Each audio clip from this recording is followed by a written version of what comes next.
தினம்தோறும் விளக்கேற்ற நல்ல எண்ணெய் இதயம் நல்லெண்ணெய்.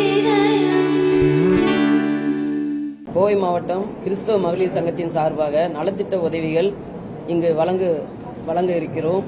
பிற்படுத்தப்பட்ட நலத்துறை அமைச்சர் மற்றும் கோவை மாவட்ட பொறுப்பாளர் மாண்புமிகு சம்பத்குமார் அவர்கள் இங்கு வருகின்றிருந்தாங்க. அதேபோல்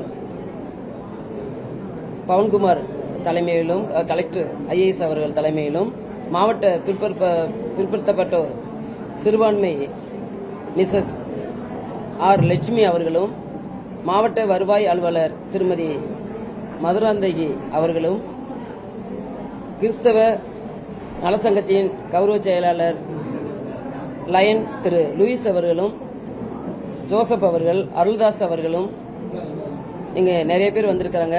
பத்திரிகை நிருபர்களுக்கும் நம்ம நலத்திட்ட வாங்க வந்திருக்க அனைத்து மகளிர்களுக்கும் என்னுடைய வணக்கத்தை தெரிவித்துக் கொள்கிறேன். இது 10 லட்சம் 10 lakhs ஒரு 6வது வருஷமாக இதை கொடுத்துட்டு இருக்கிறோம். இது ரொம்ப நம்ம சிறுபான்மை பெண்கள் பின்தங்கி இருக்காங்க. அவங்க வாழ்வாதாரத்துக்காக அவங்க சிறு சிறு கைத்தொழில் பண்றதுக்காகவும் அந்த 10 lakhs நாங்கள் கொடுக்கறதுக்கு அரசு எந்த அரசாக இருந்தாலும் அரசு 20 லட்சம் சேர்த்து கொடுத்து 30 லட்சமாக அந்த சிறுபான்மை பெண்களுக்கு இது பயன்படும். தையல் தொழிலா இருக்கட்டும், பியூட்டிஷனா இருக்கட்டும், அதே மாதிரி சிறு வியாபாரம், இந்த ரோட்டு ஓரத்தில் சின்ன சின்ன கடை, டிஃபன் கடை போடுறாங்களா அந்த மாதிரி வியாபாரம், அதே போல நம்ம குழந்தைகளுக்கு படிப்புக்காக இது அவங்க இதுக்காக செலவுக்கு வச்சுக்கிடுவாங்கன்னு ஒரு 10,000 நாங்கள் எல்லாருக்கும் நாங்கள் கொடுத்துட்டு இருக்கிறோம். ஃபர்ஸ்ட் டெய்லரிங் தான் நாங்கள் சொல்றது. ஏன்னா கணவரை இழந்த பெண்கள் தான் நிறைய அதிகமாக இருக்கிறாங்க. கணவரால் கைவிடப்பட்ட பெண்கள் சீரியல்லாம் நிறைய பார்த்துட்டு இருக்கிறாங்க. இருந்தாலும் அதை கம்மி பண்ணிட்டு நான் பெண்களுக்கு சொல்றது முக்கியமா, அதை நீங்க ஒரு பிளவுஸ் 500 ரூபாய், 2 பிளவுஸ் 4 பிளவுஸ் தச்சா கூட உங்களுக்கு அன்னன்னைக்கு செலவுக்கு கிடைச்சிரும். அதை குழந்தைகளுக்கு நம்ம ஏதாவது வாங்கி கொடுக்கலாம். அதே மாதிரி மருத்துவ செலவு பண்ணலாம், படிப்புக்கும் அதில் சேர்த்து வைக்கலாம், வீட்டு சாப்பாட்டுக்கும் அதில் சேர்த்துக்கலாம். நீங்க எப்போதுமே நம்ம கவலையோடவும் ரொம்ப சோகத்துல இருந்தாங்க. இந்த காசு கொடுக்கும்போது தான் டிடியை வாங்காம கூட அவங்க சிரிச்சிட்டு போறாங்க. சில பேர் நாங்கள் கூப்பிட்டு இதை வாங்கிட்டு போங்கம்மா, இது வாங்கத்தானமா நீங்க வந்தீங்க அப்படின்னு சொல்லி நாங்கள் கொடுத்தோம். அந்த அளவுக்கு சோகத்துல வந்தவங்க அந்த 10,000 கையில கொடுத்தவொன்னு வாங்கிட்டு போகும்போது ரொம்ப மகிழ்ச்சியோட வாங்கிட்டு போறாங்க. அதே மகிழ்ச்சியோட நீங்க எப்போதுமே இருக்கணும்.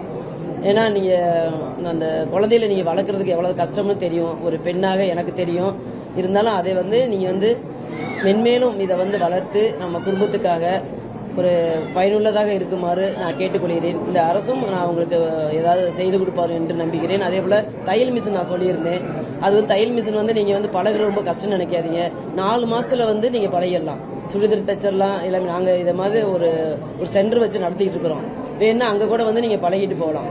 தையல் மிஷின் ரொம்ப உங்களுக்கு கஷ்டமா இருக்கிறவங்களுக்கு நாங்க கண்டிப்பா தையல் மிஷின் கொடுக்குறோம். அதே மாதிரி அரசும் கொடுக்குறாங்க.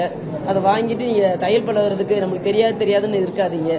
கண்டிப்பாக நீங்க அந்த 3 மாசம் 4 மாசத்துல நான் ஒவ்வொரு இடத்துல ஒரு 2 மாசத்துல நாங்க போய் கேட்போம், என்ன தச்சிருக்கீங்க அப்படின்னு கேட்டா உடனே பிளவுஸ் தூக்கி காமிப்பாங்க, இதான் மேடம் இது தச்சிட்டோம் அப்படின்னு.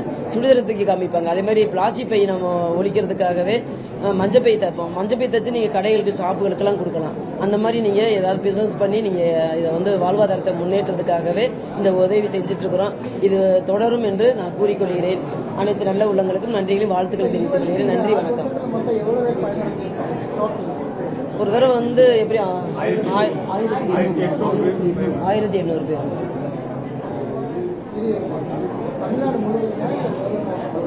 இது கோவை மாவட்டம் மட்டும் தான் கொடுத்துட்டு இருக்கிறோம். அதே மாதிரி டாக்குக்காக ஒரு நேற்று கூட நான் 10 லட்சம் கொடுத்துட்டு வந்தேன். நம்ம ரோட்டரி மூலமா நான் கொடுத்துருக்கிறேன்.